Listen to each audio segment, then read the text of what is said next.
아모스서 3장 1절로 8절 말씀 함께 봉독합니다. 이스라엘 자손들아, 여호와께서 너희에 대하여 이르시는 이 말씀을 들으라. 애굽 땅에서 인도하여 올리신 모든 족속에 대하여 이르시기를, 내가 땅의 모든 족속 가운데 너희만을 알았나니 그러므로 내가 너희 모든 죄악을 너희에게 보응하리라 하셨나니, 두 사람이 뜻이 같지 않은데 어찌 동행하겠으며, 사자가 움킨 것이 없는데 어찌 수풀에서 부르짖겠으며, 젊은 사자가 잡은 것이 없는데 어찌 불에서 소리를 내겠느냐. 덫을 땅에 놓지 않았는데 새가 어찌 거기 치겠느냐. 잡힌 것이 없는데 덫이 어찌 땅에서 튀겠느냐. 성읍에서 나팔이 울리는데 백성이 어찌 두려워하지 아니하겠으며, 여호와의 행하심이 없는데 재앙이 어찌 성읍에 임하겠느냐. 주 여호와께서는 자기의 비밀을 그 종 선지자들에게 보이지 아니하시고는 결코 행하심이 없으시리라. 사자가 부르짖은즉 누가 두려워하지 아니하겠느냐. 주 여호와께서 말씀하신즉 누가 예언하지 아니하겠느냐. 아멘. 시간 찬양대의 찬양을 하나님께 올려드립니다.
여러분 가시고기를 아십니까? 물고기 중에서는 유일하게 둥지를 만드는 고기라고 합니다. 보통 손바닥 정도 크기, 그러니까 약 7cm에서 8cm 정도, 10cm 미만의 고기니까 그렇게 크지 않은 민물 고기인데, 이 고기는 순놈이 이제 그 알을 이제 부화를 하려고 할 때 순놈이 주둥이를 이제 땅 바닥을 강바닥을 막 이렇게 파고 거기에 이제 수초 같은 것을 물어다가 이렇게 쌓고 동그랗게 둥지를 만들고 난 다음에 거기 이제 쓸개에서 이제 즙이 나오면 그 즙 점액을 가지고 둥지를 이렇게 붙이면서 동그랗게 둥지를 만든다라고 합니다. 그리고 난 다음에 둥지를 다 만들고 나면 암컷을 유인해서 그곳에서 이제 산란을 하게 되고 암컷은 산란을 하고 나면 이렇게 관심 없이 그냥 그것을 떠나게 되죠. 미련 없이 떠납니다. 그러면 수컷은 그 둥지를 지키면서 이제 각종 물고기들이 가끔 우리가 이 옆에 강에 보면 4월 말 5월 초쯤 되면 잉어들이 이제 산란하러 막 올라옵니다. 산란하러 순놈들이 막 올라오면 뒤에 이제 암놈들이 따라 올라와요. 그래서 이제 그래서 이제 그 숲을 사이에서 막 비비고 그러면서 거기서 이제 산란을 하게 되고 그래서 보통 이렇게 숲을 사이에 이렇게 산란을 해놓으면 그게 부화율이 보통 10%도 잘 안 된다고 합니다. 현재는. 왜냐하면 워낙 지금 이렇게 민물에 이렇게 있는 외래종들이 다 그것을 이렇게 부화되기 전에 다 이렇게 잡아먹기 때문에 부화율이 그렇게 떨어지게 되고 그러다 보니까 점점 이제 잉어나 우리 붕어 같은 우리 민물 고기들의 그 토종 고기들이 이제 씨를 이렇게 마르게 되는 그런 현상이 나타나게 된다. 그런데도 불구하고 가시고기 보통 이제 저기 그 어디에 철원 쪽에 가보면 거기에 그 한탄강 있지 않습니까? 거기 보면 저 가시고기 찜, 가시고기 탕 이런 것을 파는 집을 제가 본 적이 있는데 저 가시고기 물론 먹을 것은 없는 작은 고기지만 저 고기는 순놈이 이렇게 이제 그 둥지를 지키면서 다른 이렇게 고기들이 와서 그걸 먹으려고 하면 공격을 하고 그러면서 아주 몸을 부딪히면서 이렇게 싸운다 그래요. 그래서 결국 그리고 이제 알들이 이렇게 바깥으로 와서 산소를 쐬어야 이제 부화되기 때문에 알들을 하나씩 물어다가 산소를 쐬우고 또 집어넣고 이런 일들을 약 보름간 이렇게 한다고 합니다. 그러면 이 보름 동안 이 순놈은 아무것도 먹지 못하고 거기서 지키다가 이제 보름쯤 되면 이제 힘이 떨어지니까 그 옆에서 둥지 옆에서 죽는다 그래요. 그러면 그때 이제 그 산란한 그 새끼들이 부화한 새끼들이 이렇게 치어들이 나오면서 영문도 모르고 그 옆에 있는 고기인 아버지 고기를 그 가시고기를 이렇게 쥐어 먹으면서 치어들이 이렇게 자라난다고 합니다. 그러니까 이 다른 고기에 비해서 다른 민물 고기에 비해서 이 가시고기는 약 90% 부화율이 성공할 수 있는 것은 어떤 것 때문이냐면 저 부성애 때문에 아버지가 저렇게 책임지고 그 산란시켜서 그걸 부화시키는 것 어떻게 보면 자기 생명을 걸 뿐만 아니라 나중에는 자기 몸까지 다 내주어서 결국 새끼들을 그렇게 부화시킨다라고 말합니다. 이런 모습을 보면 이 가시고기의 사랑이 예수님의 사랑을 닮지 않았는가 이런 생각을 합니다.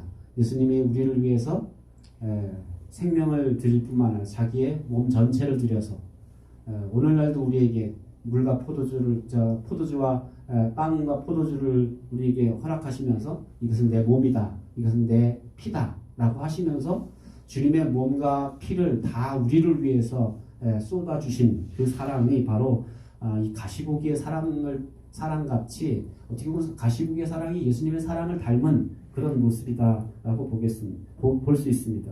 어쩌면 세상에서 이거보다 더 큰 사랑이 있을까? 로마서 그래서 8장 32절 말씀 보면 이렇게 고백합니다. 같이 읽겠습니다. 자기 아들을 아끼지 아니하시고 우리 모든 사람을 위하여 내주시니가 어찌 그 아들과 함께 모든 것을 우리에게 주시지 않겠느냐. 아들을 주셨는데 뭘 주시지 않겠냐는 거예요.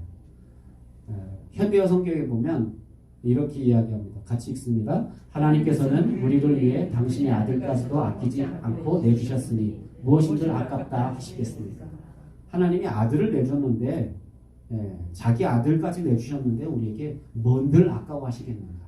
그토록 하나님이 우리를 사랑하신다라는 그런 사실입니다. 하나님께서 특별히 우리에게 모든 은혜를 부어주셨고 마지막엔 독생자인 예수 그리스도까지 우리에게 보내주셔서 우리를 위해서 살과 피를 다 쏟게 하셨다라는 사실입니다. 그래서 우리는 예수 그리스도를 믿고 영접하는 사람들에게, 영접한다는 것은 다른 말로 바꾸면 하나님의 사랑을, 나를 향한 그 하나님의 사랑을 내가 알겠습니다. 내가 믿겠습니다. 깨닫겠습니다. 하나님의 사랑을 받아들인다는 표현이 바로 예수님을 믿는다라는 말이고 예수님을 내 마음속에 모신다라는 얘기입니다. 그래서 예수님을 이렇게 마음속에 모신 사람들에게 무슨 특권을 주셨어요? 하나님의 자녀가 되는 특권을 주셨어요. 그래서 이렇게 예수님의 사랑을 깨닫고 발견한 사람들이 누구예요? 하나님의 자녀들이에요. 저는 가끔 그런 생각을, 세상에 많은 자녀들이 있지만 다 아버지 자녀고 다 엄마 자녀들일까? 뭐를 아는 사람만, 부모의 사랑을 아는 사람만 진정한 자녀다라는 거예요.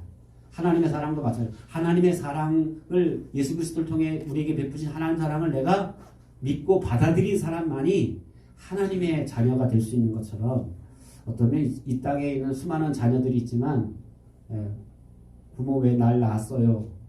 나한테 해준 게 뭐 있어요? 이렇게 따지고 두는 아이들은 아직 자녀가 아닌 것 같아요. 제가 볼 때는 약간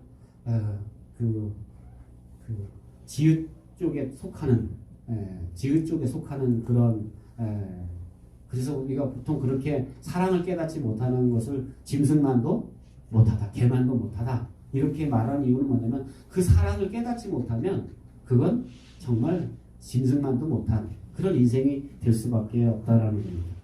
그래서 성경은 하나님께서 우리를 어떻게 사랑하셨는지, 그리고 그 사랑에 인간이 어떻게 반응하고 어떻게 하나님 앞에 나아갔는지, 이런 내용이, 믿음의 이야기가 바로 성경의 전체 창세기부터 계시록까지의 이야기는 하나님 우리를 사랑하셨다는 얘기고, 그 사랑에 인간들이 어떻게 반응했는지, 어떨 때는 반역하고 어떨 때는 순종하고, 이렇게 다양한, 성경에 보면 그런 하나님 사랑에 대해서 어떻게 반응했는지에 대한 모습이 잘 기록되고 있다는 겁니다.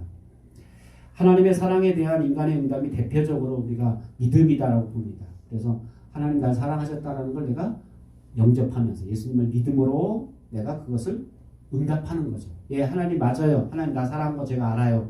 이거 받아들이는 것이 바로 믿음의 표시다라는 겁니다.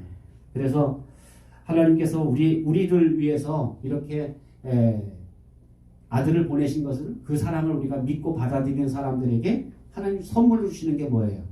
영생을 하나님 선물로 주시겠다. 그런 사람이면 나와 영원히 같이 살아도 자격이 있겠다. 너 많이 배우고 너 못 배우고 그거나 상관하지 않아. 너 많이 가지고 많이 못 가지고 나 그거 상관하지 않아. 너 잘생기고 못생겨나 상관하지 않아. 너 내 사랑을 알고 인정한다면 너 나와 영원히 함께 살 자격이 있어.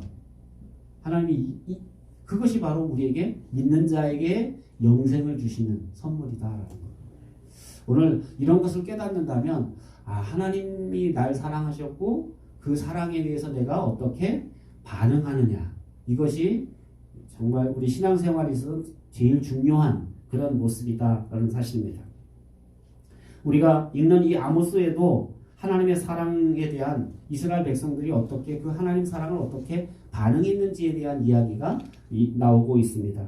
그래서 하나님께서 열방을 사랑하시지만 이스라엘을 특별히 더 사랑하신 이유가 있다라는 거야. 그건 내가 너희들을 모델로 쓰기 위해서 내가 여러 열방 중에서 내가 너희 민족을 특별히 더 사랑하였다라는 것을 지난 시간에 이제 이스라엘을 심판하신다는 얘기를 꺼내려고 하시다가 열방에 대한 심판의 이야기를, 열국에 대한 7개 나라의 심판을 이야기하시면서 그 얘기를 하시는 거죠.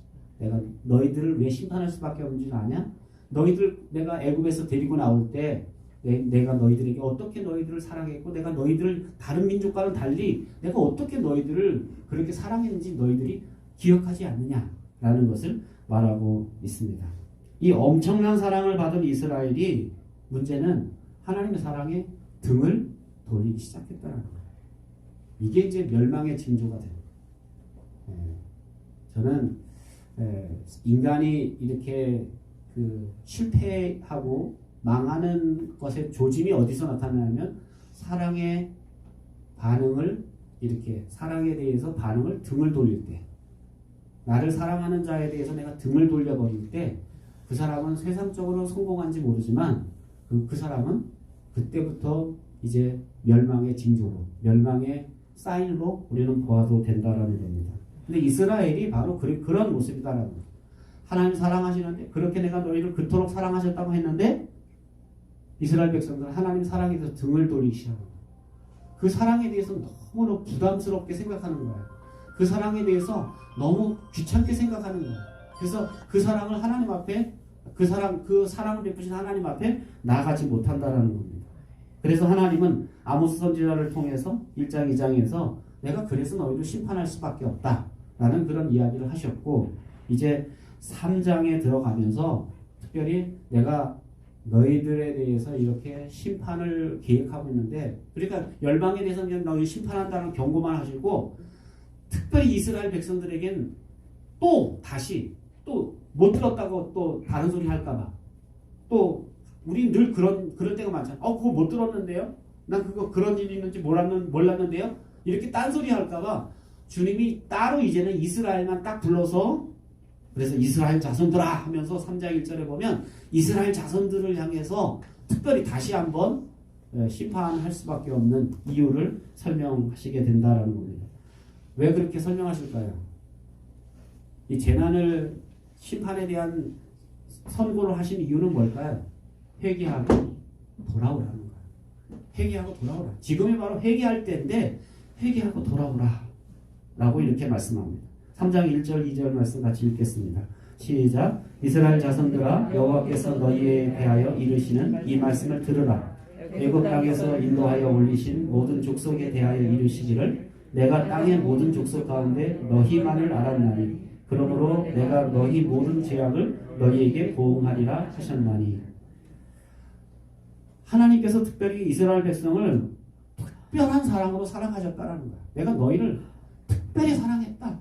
그래서 특별한 사랑을 받은 이 이스라엘, 너희들 깨달아야 된다라는 것을 말씀하고 있다라는 겁니다. 우리가 먼저 이 말씀을 들어야 될 대상이 어디인지, 누구인지에 대해서 이야기하죠. 누구라고 밝힙니까? 이스라엘 자손들아 라고 이렇게 이야기. 이스라엘 자손들아 들으라. 그래서 가운데 말씀을 빼면 이 3장 1절이 이런 거죠. 이스라엘아 들으라. 원래 히브리어 말로 하면 들으라 이스라엘이여, 이런 말이에요. 들으라 이스라엘이여. 그러니까 이스라엘 백성은 들어야 된다라는 것을 말씀하고 있습니다. 그런데 여기서 이스라엘 자손들아라고 할 때 이스라엘 자손들아는 사실 북이스라엘만을 가리키는 말이 아닙니다. 왜냐하면 이제 하나님은 북이스라엘을 이런 거 있죠. 동생이 잘못했는데 형을 이렇게 혼내주면서, 형을 혼내주는 이유는 동생 형 혼내주는 거 보고 어떻게 하라는 거예요? 깨달아라. 그러니까 지금 사실 하나님이 정통성은 이 남유다에 있는데 이스라엘 혼내주시면서 남유다 너희들 정신 차려야 돼. 너희도 이렇게 정신 차리지 않으면 이렇게 심판당할 수밖에 없어. 그래서 나중에 이제 아모스 예언자가 예언을 한 내용을 이제 북이스라엘 가서 이제 예언하지 않습니까? 그리고 나중에 예언을 마치고 남유다에 와서 이걸 다 기록을 합니다. 그게 이제 이 아모스서잖아요. 이 아모스서는 그래서 남유다의 사람들이 돌려가면서 읽었던 성경 말씀이다라는 거예요. 그런 의미에서 보면 이게 북이스라엘에 대한 말씀이 아니라 이스라엘 전체, 온 이스라엘에 대한 말씀이다라는 겁니다. 그래서 이것은 특별히 유다 백성들도 북이스라엘뿐만 아니라 남유다 백성 모든 사람이 들어야 될 하나님의 말씀이었다라는 겁니다. 그런데 이 북이스라엘과 남유다가 공통적으로 공통적으로 근원이 되는 말씀이 어디냐면 출애굽 사건이에요. 북이스라엘 사람도 출애굽 경험했고 남유다 사람도 출애굽 경험했어요. 뭐 솔로몬 때 이야기하면 북이스라엘 솔로몬 이후에 이야기를 하면 이게 안 맞잖아요 서로. 그런데 출애굽 얘기는 다 통하는 거야. 우리 그 어른들이 가끔 6.25 동란 때 이 얘기 많이 하잖아요. 6.25 동란 때. 이건 지금 젊은 세대들은 6.25 동란 때 그럼 못 알아들어요. 그런데 우리에게 알아들을 얘기하려면 지금 야, 이 코로나 와중에 뭐 이런 얘기하면 젊은 사람도 알아듣고 연세 드신 분도 알아들 수 있다라는 거예요. 마찬가지로 지금 이스라엘 백성들이 북이스라엘이나 남유다나 다 알아들을 수 있는 얘기는 어디냐면 출애굽 얘기예요. 예. 이 출애굽 얘기는 누구나 다 아는 얘기다라는 겁니다. 그래서 이 출애굽 얘기를 통해서 특별히 이스라엘 백성들 전체를 이야기하고 있습니다. 그래서 거기 보면 애굽 땅에서 인도하여 올리신 모든 족속에게 대하여 이르시기를. 이스라엘, 그러니까 애굽에서 끌어올린 백성이 어디예요? 온 이스라엘 모든 족속이라는 거예요. 저 12지파가 다 사실은 애굽에서 끌어올린 족속이다라는 거죠. 그 모든 족속에 대해서 내가 지금 말하고 있다라는 것을 이야기합니다. 아모스서 앞에서도 이스라엘에 대한 심판을 선언할 때 이 출애굽 사건과 연결시켜서 이렇게 말하는 이유는 이게 저 북쪽 얘기구나, 우리 얘기 아니구나 하고 남유다 사람들이 착각하지 못하도록 이건 온 이스라엘 사람들에게 주신 말씀이구나라는 것을 깨닫게 하기 위해서. 우리가 오늘날도 마찬가지잖아요. 말씀을 들을 때 이렇게 은혜를 좀 이렇게 깍쟁이처럼 받는 사람은 어떻게 하냐면 이건 좀 누가 들었으면 좋겠네. 자기에게 들을 말씀으로 안 받고 꼭 이렇게 다른 사람이 이건 우리 모두에게 주시는 하나님 말씀으로 받아야 되는데 이건 오늘 누구 들으라고 하신 말씀인데 오늘 목사님 누구 들으라고 이거 하시는 것 같은데 그 사람 오늘 안 왔네. 이렇게 그렇게 받아들이면 하나님 말씀 오해라는 거예요. 하나님 말씀은 온 이스라엘 백성이 들어야 될 말씀인 것처럼 온 성도들이 들어야 될 하나님의 말씀이다라는 겁니다. 그래서 그리고 이전의 말씀 보면 내가 땅의 모든 족속 가운데 너희만을 알았나니 그랬어요. 땅의 모든 족속 가운데 너희만을 알았다. 알았다라는 말, 이 알았다라는 단어는 히브리어로 뭐라 그랬죠? 야다라는 말이에요. 마리아가 내가 남자를 알지 못하는데 거기서 남자를 알지 못한다라는 것은 왜 여자가 남자를 모르겠어요?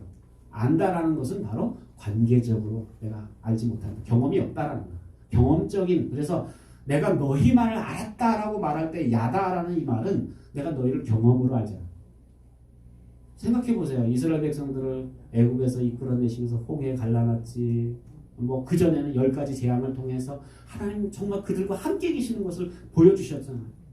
그리고 3일길이 멀다 하고 원망불평하는 백성들을 반석을 쳐서 물을 내기도 하고, 근데도 또 돌았으면 또 원망하고 돌았으면 원망하고 그리고 훅 하면 원망하고 불평하는 이 이스라엘 백성들에 대해서 얼마나 그 백성에 대해서 정말 친밀하게 대해주셨냐는 거예요. 그렇게 알았다라는 거예요. 경험적으로 알았다라는 거예요. 내가 너희만을 알았나니. 그리고 너희 이스라엘만 알았다라고 이렇게 말해요. 너희 이스라엘만 알았다. 적어도 이스라엘은 땅의 모든 민족보다 더 특별한 족속이다. 왜냐하면 하나님이 너희만 알았다 그랬습니다. 그러니까 모든 열방 중에 열국 중에 너 특별히 사랑했다. 우리가 자녀들 중에서도 이게 키우다 보면 자녀가 요즘 하나 둘 작지만 옛날 자녀들 10씩 이렇게 10씩 이렇게 있을 때 어떤 자녀는 특별히 부모의 사랑이 특별한 경우가 있잖아요. 좀 어떤 몸에 장애가 있다든지 몸에 좀 어려움이 있다든지 그러면 어릴 때 병치레를 많이 했다든지 그러면 정말 그거 어떻게 될세라. 자식들 물론 다 사랑하지만 특별히 사랑하는 자녀들이 있을 수 있어요. 그러니까 이스라엘 백성에 대해서 하나님이 모든 열방 다 사랑하시지만 이 세상 다 사랑하시지만 하나님이 특별히 이 이스라엘을 특별히 이렇게 알면서 사랑해. 내가 너희만 알았다. 너희 이스라엘만 내가 알았다. 이렇게 말씀하시는 것은 특별한 사랑을 내가 너희들에게 쏟았다. 베풀었다. 왜 그랬어요? 왜 그랬다 그랬어요? 왜 특별히 이스라엘만 사랑하신 거예요? 이스라엘을 모델로 쓰시기 위해서. 샘플로 삼으시기 위해서. 그래서 이 사람 사랑하는 거 보고 다른 열방 사람들이 지나가면서 이스라엘 저 사람들 보니까 하나님 계시구나. 이거 알려주려고 그렇게 샘플로 이스라엘을 특별히 사랑하셨다라는 겁니다. 그러기에 길도 없는 바다에 길을 내셔서 애굽으로 인도해 올리셨고 유리 방황하기 쉬운 그 광야 길도 없는 그곳에서 이스라엘 백성을 구름 기둥과 불 기둥으로 인도하셨고 또 수많은 적들이 아말렉과 뭐 수많은 블레셋 이런 적들이 그들을 공격할 때도 보호해 주셨고, 드디어 가나안 땅을 마른 땅같이 또 요단강을 갈라서 마른 땅같이 가나안 땅에 들어오게 하셨다라는 거예요. 가나안 땅에 들어오선 뭐 거기 텅 빈 땅이었습니까? 그 땅에 강한 그 5개 부족을 다 주님이 물리쳐 주셔서 이스라엘 백성이 드디어 가나안 땅에 정착하게 하셨다라는 겁니다. 이렇게 하나님밖에 없는, 하나님에게는 정말 하나밖에 없는 사랑의 대상이었다라는 거예요. 내가 너희만 알았어, 너희만 사랑했어라는 이 말은 정말 그렇게 사랑의 대상이었고 사랑을 쏟았던 대상이었는데, 이제는 어떤 대상이 되어버렸어요? 사랑을 받던 대상이 이제는 심판당해야 될 대상으로 전락해버렸다. 너희가 어떻게 그렇게 사랑받던, 내 하나님 무릎팍에 앉아서 그 하나님 사랑을 누리며 살던 너희들이 어느새 어떻게 이렇게 하나님이 심판하실 수밖에 없는 이런 민족으로 너희들이 전락했느냐. 우리가 신앙생활 할 때도 마찬가지 아닙니까? 하나님 사랑받고 말씀 들으면 그대로 순종하고 말씀 들으면 그대로 따라하고, 정말 신앙이 이렇게 예쁘게 자랄 때는 하나님의 사랑을 정말 듬뿍듬뿍 받던 우리들이 어느 날 하나님부터 슬금슬금 멀어지기 시작하면서 하나님의 징계와 채찍을 받기 시작하면 우리 신세가 왜 이렇게 됐냐는 거야. 하나님 사랑받던 그들이 왜 이렇게 하나님의 징계의 대상이 되고 심판의 대상으로 전락했냐는 거예요. 하나님의 구원의 은총, 하나님의 사랑의 은혜를 저들이 몸소 경험했음에도 불구하고, 하나님의 특별한 사랑을 받았음에도 불구하고, 왜 이스라엘은 그렇게 하나님의 사랑에서 더 이상 이제 사랑받는 대상이 아니라 심판받는 대상으로 전락해버렸을까? 그러니까 하나님 심판할 수밖에 없는 이유가 정말 사랑받았기 때문에, 특별한 사랑을 받았기 때문에 하나님 심판하실 수밖에 없다는 것을 말씀하고 있습니다. 두 번째로 우리 아모스 3장 3절에서 6절 말씀 같이 읽겠습니다. 시작. 두 사람이 뜻이 같지 않은데 어찌 동행하였으며 사자가 움킨 것이 없는데 어찌 수풀에서 부르짖겠으며 젊은 사자가 잡은 것이 없는데 어찌 그래서 소리를 내겠느냐. 덫을 땅에 놓지 않았는데 새가 어찌 거기 치이겠으며 잡힌 것이 없는데 덫이 어찌 땅에서 튀겠느냐. 성읍에서 나팔이 울리는데 백성이 어찌 두려워하지 아니하겠으며 여호와의 행하심이 없는데 재앙이 어찌 성읍에 임하겠느냐. 이 히브리 사람들은 굉장히 이게 운율과 수 이거에 민감해요. 그래서 그 획수까지도 그들은 다 맞추게 되는데, 앞에서 지금 열국이 심판하는데 몇 개 나라 심판하셨다 그랬어요? 7개 나라 심판. 7개 나라는 7개 숫자의 의미가 아니라 그건 모든 열방을 심판한다는 거예요. 7은 완전 숫자야. 모든, 그래서 7이나 10이라는 것은 모든 것의 뜻이다. 그런데 여기 보니까 어찌 몇 번 나왔을까요? 쉬지 말고 몇 번 나왔을까? 7번 나왔겠지. 이런 걸 이 사람들은 그 말을 하고 이렇게 글자를 쓸 때 아주 정확하게 히브리 이 사고라는 것 자체는, 그래서 숫자에 굉장히 밝은 민족이에요.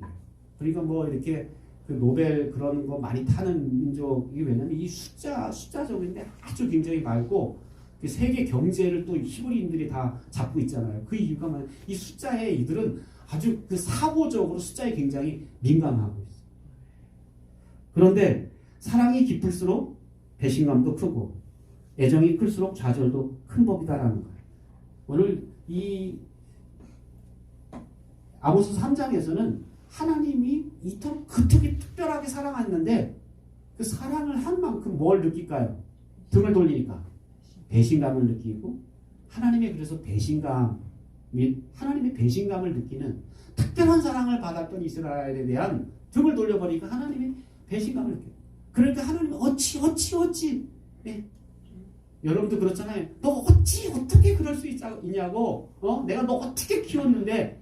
이 말을 엄마들이 많이 하는 이유는 뭐예요? 자식들이 엄마의 사랑에 등을 돌려갈 때, 이 어찌라는 말을 그럴 때 쓴다라는 거예요. 하나님 똑같이 어찌 7번이나 반복하면서 어찌 하나님의 사랑을 너희들이 이렇게 배반할 수 있느냐. 그러니까 하나님의 어떻게 보면 이 배신감의 표현, 하나님의 좌절감의 표현, 하나님의 실망감의 표현이라고 볼 수 있다라는 겁니다. 하나님은 이런 그들의 등 돌린 배반한 사랑 때문에 결국 실망하고 좌절하고 분노를 느끼고 그 분노가 점점 깊어지신다라는 겁니다. 따라합시다. 사랑이 큰 만큼 배신도 크다. 이 사랑이 크면 애지중지 사랑했는데 그 사랑에 대해서 배신감을 느끼면 질투가 더 많이 생겨요. 그래서 뭐 이렇게 난 사랑하는데 난 질투 같은 거 안 느낀다 그런 사람은 사실은 사랑하지 않는 거예요. 이게 질투감을 느낀다는 건 뭐냐면 사랑하기 때문에. 그러니까 하나님이 질투의 하나님이라는 것은 뭐냐면 하나님이 사랑의 하나님이라는 거예요. 그러니까 사랑과 질투는 이건 떼려 뗄 수 없는 거예요. 사랑하기 때문에 질투하실 정도로 사랑하신다라는 겁니다. 그래서 3절부터 6절까지 이 내용을 보면 이 거절받은 하나님의 그 사랑에 대해서 이스라엘이 얼만큼 거절했는지에 대한 이야기가 나오게 됩니다. 하나님의 사랑을 배척해버린 이스라엘은 하나님을 분노로 울부짖게 만든 거예요. 하나님을 절규하게 만드는 거예요. 생각해보세요. 출애굽 이스라엘 백성을 방문했을 때 이스라엘 백성을 출애굽에 하실 때 그들의 물을 갈라놓으셨고 반석에서 물을 내셨고 사막에서 메뚜라기를 내려서 먹이셨고 만나를 내려 먹이셨고 이렇게 하나님의 처음 방문은 그들에게 축복이었고 은혜였고 사랑이었어요. 그런데 이 지금 아모스를 통해 두 번째 이스라엘 백성들에게 방문하실 때 이어서 나오는 이 방문, 두 번째 나타난 하나님의 방문은 심판의 방문, 징계의 방문, 형벌을 주시려고 하는 방문. 왜 그렇게 됐냐는 거예요. 어찌 이렇게 됐냐는 거예요. 그것은 그 많은 원인이 있다라는 것을 이야기합니다. 그래서 아모스 이 3절에서 6절 내용을 보면 역설적으로 이런 얘기죠. 너희들이 하나님과 동행한다고 떠들고 다니냐? 내가 너희들의 죄악을 한번 철저히 조사해 볼까? 너희가 하나님 뜻을 같이 하지 않는데 어떻게 내가 너희들과 동행하고 있다고 말해? 이 얘기입니다. 3절 얘기 그 얘기 아니에요. 두 사람이 뜻을 같이 하는데 어찌 동행하겠니? 이 얘기는 너희들 하나님 동행하고 있고 하나님 함께하고 있다고 막 너희들은 예배당에 모일 때마다 그렇게 떠들고 찬양하는데 너희들 아니 내 뜻하고 너희 상관없이 살면서 어떻게 내가 너와 동행한다고 그렇게 떠들어? 말 같지 않은 소리 하지 마. 이 얘기를 지금 하고 있다라는 거예요. 뭐 이어서 계속 4절, 5절, 6절 그런 얘기를 반복하고 있다라는 거죠. 어쩌면 하나님과 이 언약을 가져둔 특권이 있다면 그에 합당한 의무와 그에 합당한 책임이 있는데 이스라엘 백성은 그걸 몰랐어요. 그 사랑을 받고 이스라엘 백성은 어떻게 착각했냐면 우리만 사랑하신다고 생각했어요. 그들만 사랑했던 이유가 뭔지를 모르니까 우리만 사랑하고 저 열방은 사랑하지 않는구나. 이렇게 해서 오히려 교만하게 돼버렸다는 거죠. 오늘날 믿음의 사람들도 어떻게 보면 하나님이 주신 언약, 하나님이 주신 약속을 이렇게 굉장히 무시하고 함부로 할 때가 굉장히 많은 것 같아요. 여러분 그렇지 않아요? 사랑과 약속은 한번 약속하면 어때요? 그거 지키려고 애를 써요. 그런데 하나님과 약속한 거는요. 심중에라도 하나님 이렇게 살고 싶어요. 연말 연초 되면 여러분 그 약속 하잖아요. 하나님 제가 이렇게 살게요. 올해는 기도하며 살게요. 그런데 하나님과 약속해놓고 그 약속을 우리는 얼마나 쉽게 생각하는지 몰라요. 얼마나 가볍게 생각하는지 몰라요. 여러분 한번 생각해 보세요. 여러분이 자녀들이 여러분 부모님 앞에 보기만 하면 제가 엄마 아빠를 얼마나 사랑하는 줄 아세요? 제가 엄마 얼마나 제가 존경하는지 아세요?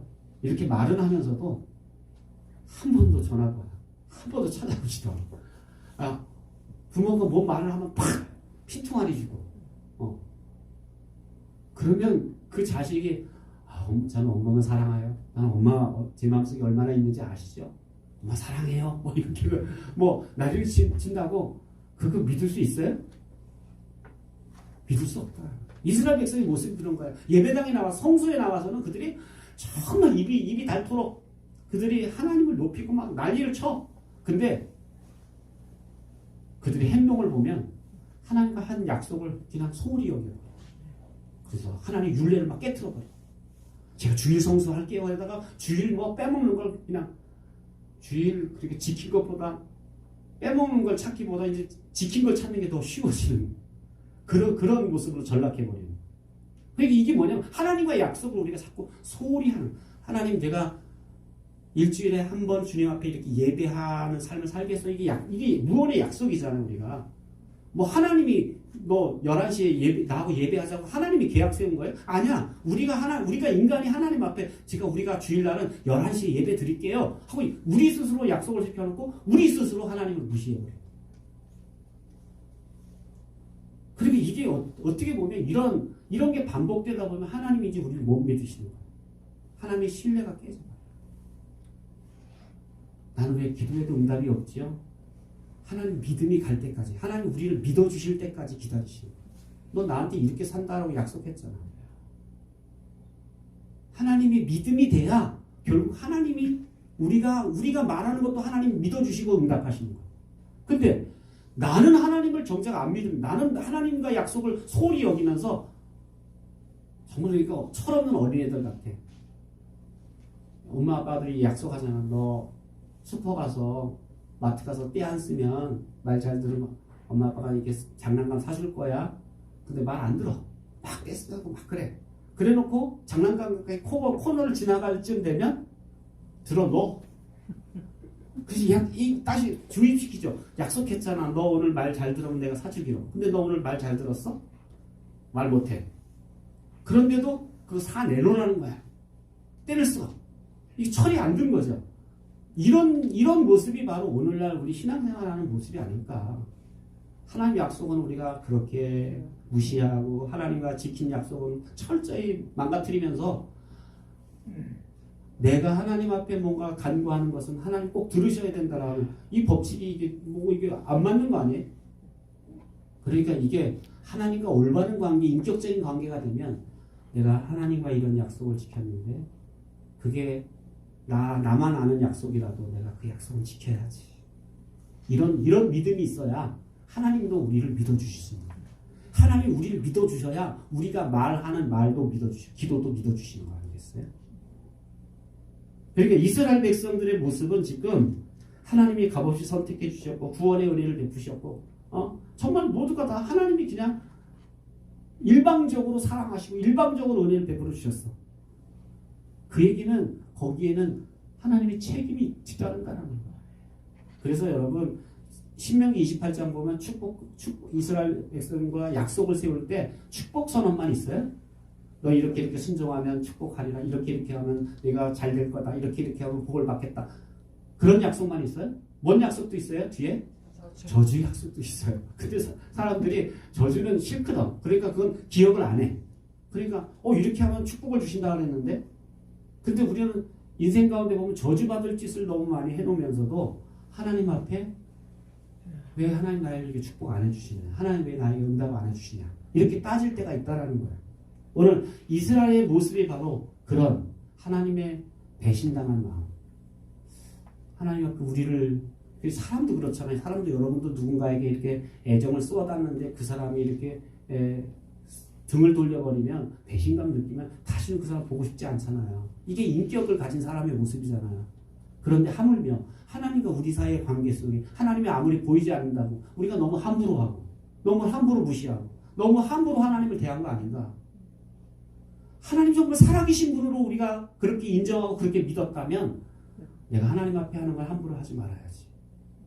그래서 내가 그런 말씀 자주 드리잖아. 하나님 앞에 나 찬송 한마디를 부르더라도 기도 한마디를 하더라도 정말 진실한 마음 정말 오늘 여기 여러 명이 예배 드려도 내가 오늘 하나님 앞에 난 개인적인 관계로 하나님을 예배하는 그런 자세로 그렇게 예배 드릴 때 하나님이 인정하시는 그러니까 아무리 우리가 애쓰고 사람들이 인정해줘도 하나님이 날 인정하지 않으면 그 의미가 없잖아요. 그러니까 우리 사람에게 인정받는 건 굉장히 아주 정말 귀신 같아. 막 저 사람이 나 인정할까 말까 막 사람한테 인정받기 위해서 얼마나 열심을 내고 몸부림치지 몰라. 근데 정말 보이지 않는다고 해서 하나님을 너무 무시해. 하나님이 인정을 받는 게 더 중요하고 하나님이 인정을 받아야 하나님의 복을 받는데 하나님 인정받는 데에서는 너무 소홀히 하지 않아요. 물론 이스라엘 백성들이 심판받을 수밖에 없는 모습이었다라는 세 번째 6절에서 8절입니다. 같이 읽겠습니다. 시작. 성읍에서 나팔이 울리는데 백성이 어찌 두려워하지 아니하겠으며 여호와의 행하심이 없는데 재앙이 어찌 성읍에 임하겠느냐. 주 여호와께서 자기 비밀을 그 종 선지자들에게 보이지 아니하시고는 결코 행하심이 없으시리라. 사자가 부르짖은즉 누가 두려워하지 아니하겠느냐. 주 여호와께서 말씀하신즉 누가 예언하지 아니하겠느냐. 이 3장 3절에서 6절까지 어찌 뭐뭐하지 않겠느냐라는 이게 반복된 질문을 7가지 쭉 7번 반복하고 있는데 이 구도를 보면 원인과 결과에 대한 얘기. 너희가 이렇게 심판을 받을 수밖에 없는 뭘 얘기하고 있는 거예요? 원인이 있다는 거예요. 그러니까 여기서 말하는 심판은 구체적으로 말하면 지진이잖아요. 2년 후에 나타날 여로보암 2세 때 나타나는 큰 대지진에 대한 이스라엘에 일어났던 대지진에 대한 경고였는데 이스라엘에서는 들으려고 하지 않는다라는 거예요. 그러니까 이거 다 원인이 있다. 이렇게 심판할 수밖에 없는 원인이 있다. 그 원인을 한번 생각해 보라는 거야. 내가 왜냐면 원인을 안 살피고 그냥 하나님 앞에 자꾸 결과만 따지고 하나님 왜 나에게 복을 안 주고 왜 하나님 우리를 이렇게 심판하신다고 난리를 치십니까? 그러지 말라는 너 이렇게 잠잠히 좀 앉아서 너 뒤 돌아봐. 다 원인이 있어. 제가 이게 지난주에 어금니 하나를 뺀 뒤부터는 말을 빨리 하려고 그러면 이게 발음이 퍽퍽 샌다는 느낌을 요즘 봤는데 제가 그래서 오늘 설교 전에 천천히 해야지 이렇게 마음 먹었는데 또 이렇게 말을 하다 보면 말이 빨라지면 발음이 이렇게 좀 이렇게 엇나가는 부분들이 있는 것 같은데 그러니까 하나님이 이스라엘 백성들을 심판하실 수밖에 없는 원인이 있다라는 것을 말하고 있다라는 거죠. 아모스가 말하는 원인이 뭘까요? 아모스가 지금 이 3장 1절에서 8절까지 말하는 원인이 뭘까요? 너희들이 하나님 사랑을 너무 많이 받았어. 근데 그 사랑을 깨닫지 못하고 있어. 그래서 너희들 하나님 사랑에 뭐 했어? 배반했어. 그래서 너희들 심판받을 수밖에 없는 거야. 라고 이렇게 사실은 어떻게 보면 지금 아모스는 간단하게 말하면 이 말을 지금 하려고 쭉 이야기하고 있다는 겁니다. 하나님의 사랑을 배척한 결과로 이런 형벌과 심판이 따라왔다라는 것을 7개 질문을 반복하면서 지금 설명하고 있다는 거죠.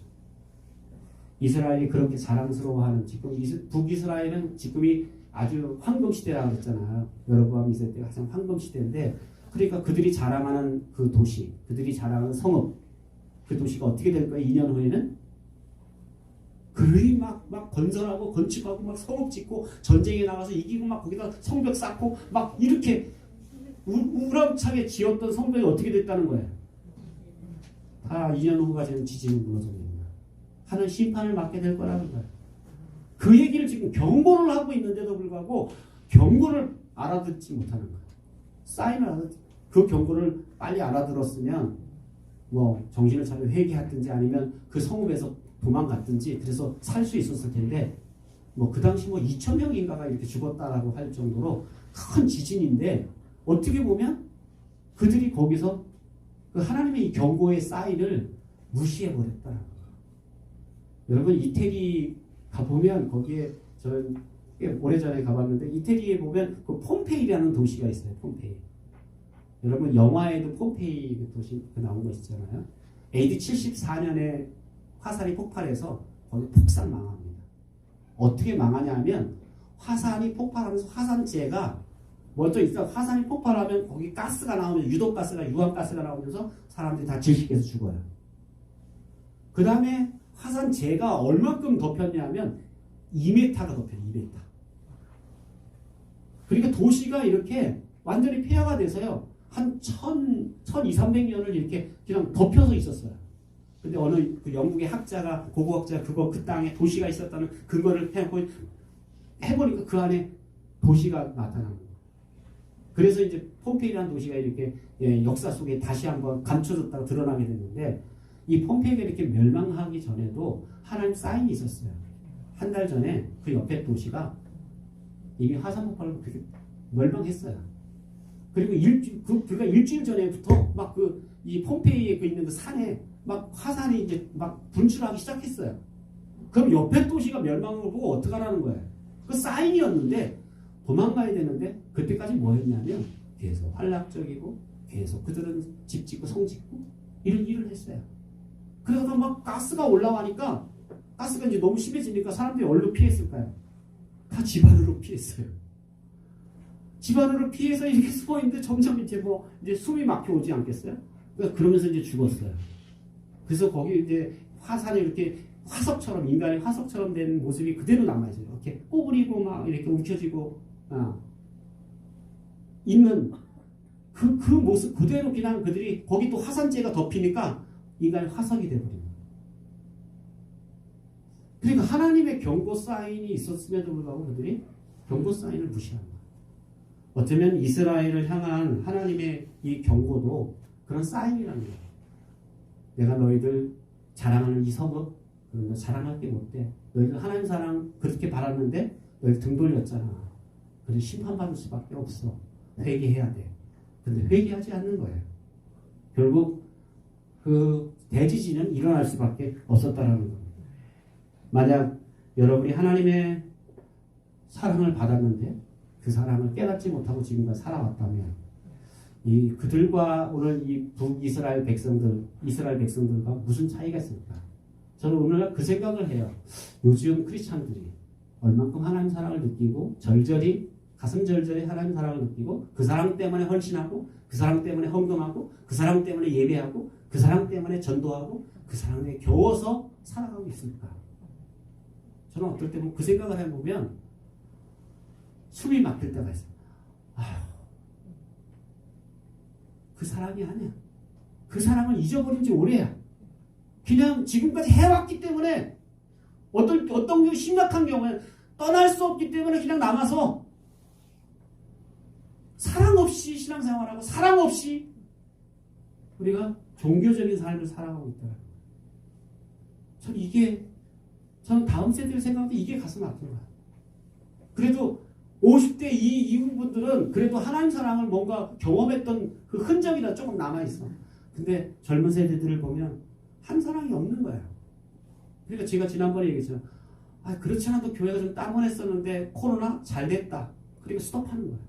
근데 여차하면 예배를 쉴 수밖에 없는 그런 기회가 오니까 그냥 쉬는 거예요. 쉬다가 이게 1년이 지나고 2년이 한 3개월, 4개월은 끝날 줄 알았는데 이게 끝나질 않아요. 1년, 2년. 지금 또 앞으로도 또 더 몇 년이 더 이런 과정을 지나가야 될지 모르는데 이게 정말 우리 믿음이 이게 미치겠는 거 아니겠습니까? 이게 믿음이 정말 살아남을 수 있을까? 하나님 앞에 과연 천국 갈 수 있을까? 하나님이 이 땅 가운데 임하시면 하나님 앞에 우리가 나갈 수 있을까? 하나님 저는 그래서 이런 어려움도 사인으로 본다면 코로나도 하나의 사인을 하나님 보내시는 사인으로 본다면 이때가 우리가 회개할 때고 하나님 앞에 정신을 바짝 차려야 되고 아이쿠 정신 차려야 되고 아이쿠 내가 예배를 헛드렸구나 내가 신앙생활 헛했구나 이렇게 가슴을 치면서 하나님 앞에 바로 서야 될 때가 이 시점인데 문제는 이 시점 때 더 늘어지고 더 포기하고 더 멀어지고 이게 망조가 아니에요. 망조. 그런 거 생각해보면 이게 어디서부터 어떻게 그러니까 또 이런 심판의 메시지는 또 듣기 싫어해요. 그냥 사랑한다고 하고 잘한다고 하고 그래서 우리 집사람 가끔 그런 얘기해요. 청년들 불러다가 좀 잘했다고 칭찬도 하고 격려도 하고 뭘 잘했다고 내가 칭찬해야 되냐고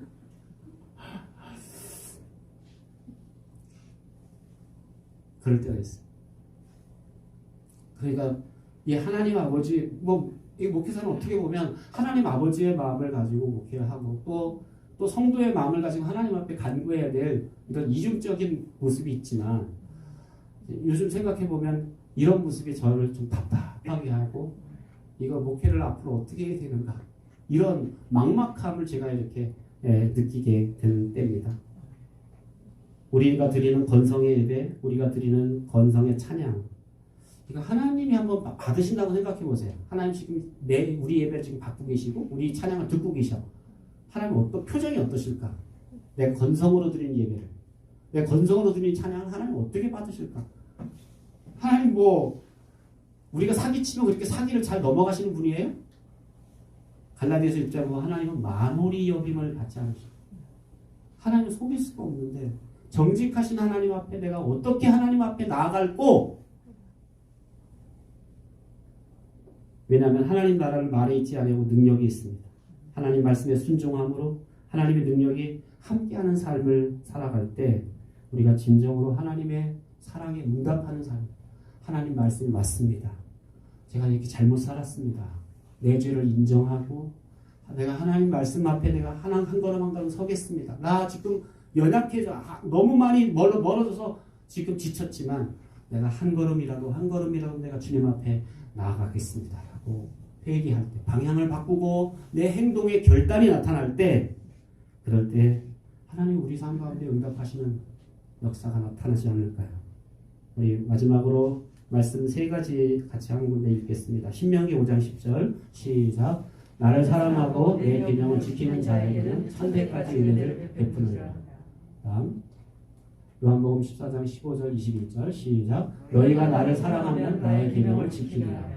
나의 계명을 지키는 자라야 나를 사랑하는 자니 나를 사랑하는 자는 내 아버지께 사랑을 받을 것이요 나도 그를 사랑하여 그에게 나를 나타내리라. 아멘. 하나님의 사랑을 알고 받았다면 우리는 그 하나님 사랑에 어떻게 반응해야 되는가? 그분이 하시는 말씀에 내가 귀를 기울이고 그분의 말씀에 내가 응답하고 그렇게 주님 앞에 나가는 여러분 되시기를 주님의 이름으로 축원합니다. 기도하겠습니다. 좋으신 하나님 감사합니다. 하나님 우리가 하나님의 특별한 사랑을 받았고 아들까지 내주신 엄청난 사랑을 받았음에도 불구하고 우리가 하나님 앞에 온전히 바로 서지 못했던 것 용서해 주시고 하나님 우리가 회개함으로 하나님 앞에 바로 설 수 있도록 은혜를 더하여 주옵소서. 오늘 이스라엘 백성들을 향한 하나님의 말씀은 오늘 코로나 와중에 해이해진 우리의 신앙생활 또 하나님 앞에 건성으로 드렸던 우리 예배와 찬양의 삶에 대한 하나님의 말씀인 줄 압니다. 우리가 그 말씀 앞에 반응하게 해주시고 하나님 앞에 깨어서 온전함으로 주님 앞에 나아갈 수 있도록 축복해 주시옵소서. 예수님의 이름으로 기도하옵나이다. 아멘.